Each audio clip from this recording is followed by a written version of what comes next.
nii et lõpuks ole tänulik kõige eest, mida elu sulle annab.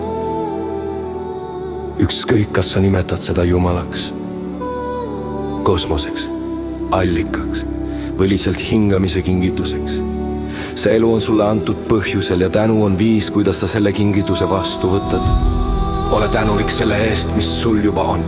Ole tänulik ka selle eest, mis veel valus on, sest valu õpetab ja õpetus on armastuse teine nimi. Vaata, kuidas sa reageerid kõigele, mis su ette tuleb. Vaata, kuidas sa hoiad oma vanemaid, mitte sellisena, nagu nad oleks pidanud olema, vaid sellisena, nagu nad on. Kõik see kujundab su sisemaad.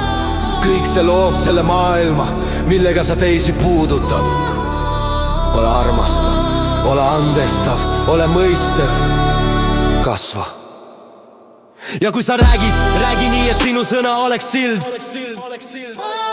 Mitte haav, räägi nii, et südamed saaksid pehmeneda, mitte sulguda.